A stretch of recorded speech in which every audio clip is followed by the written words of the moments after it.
உலகத்தில் இருப்பவனை காட்டிலும் உங்களுக்குள் இருக்கிறவர் பெரியவரா இருக்கிறார். அவர் நம்முடைய சொந்த குமாரனையே கொடுத்தவர், அவரோடு கூட மற்ற எல்லாவற்றையும் அருளாது இருப்பது எப்படி? அவரையே கொடுத்துருக்கிறாரு. அப்ப அவர் கூட இருந்து என்ன செய்யறாரு? நம்மள பஞ்சத்திலையும் தரித்திரத்திலையும் நோயிலையும் அப்படி தள்ளுறவர் கிடையாது. ரோமர் 8ஆம் அதிகாரத்துல அங்க என்ன சொல்லப்பட்டிருக்கு? அவரே கொடுத்தவர், அவரோடு கூட மற்ற எல்லாருமே அருளாது இருப்பது எப்படி? அவரே மரித்தார், அவரே உயிர்த்தெழுந்தார், தந்தையின் வலதுபுறத்தில் நமக்காக பரிசு பேசிக் கொண்டிருக்கிறார். அடுத்து சொல்லப்பட்டிருக்கு, இப்படி இருக்கிறப்ப அங்க ஒரு லிஸ்டே போட்டிருக்கு. வியாதியோ, வியாகுலமோ, நாசமோசமோ, பட்டயமோ, நிர்வாணமோ, இவை எல்லாவற்றிலும் நாம் நம்மில் அன்பு கொள்கிறவர்களாலே முற்றிலும் ஜெயம் கொள்ளுகிறவர்களா இருக்கிறோமே. முற்றும் ஜெயம் கொள்ளுகிறவர்கள். அவன் ஜெயிச்சுட்டார், அந்த ஜெயம் எடுத்ததை நம்ம அனுபவிக்கிறவர்களா இருக்கிறோம். இயேசு நமக்காக அவ்வளவு அந்த கேடு அடைந்து பாடுபட்டு சிலுவையில மறித்து அதை சம்பாதித்து வைத்திருக்கிறார்.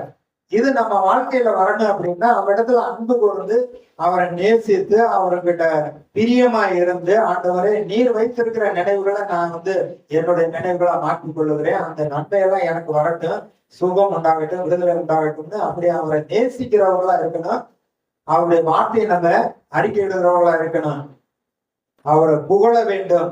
அப்படி புகழ்றப்ப அவருடைய எண்ணங்கள் நம்முடைய எண்ணங்களாக மாறி விடுகிறது. இன்னொரு வசனத்தை வாசிக்கலாம். ஏசாயா 55ஆவது அதிகாரம் 8-9 வசனம்.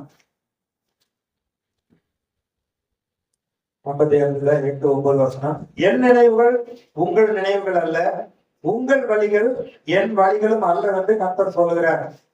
இன்னைக்கு நம்ம ஒரு பாதையை போடுறோம், நம்ம ஒரு திட்டத்தை போட்டு இப்படிதான் செய்யணும்னு நம்ம தீர்மானிக்கிறோம்.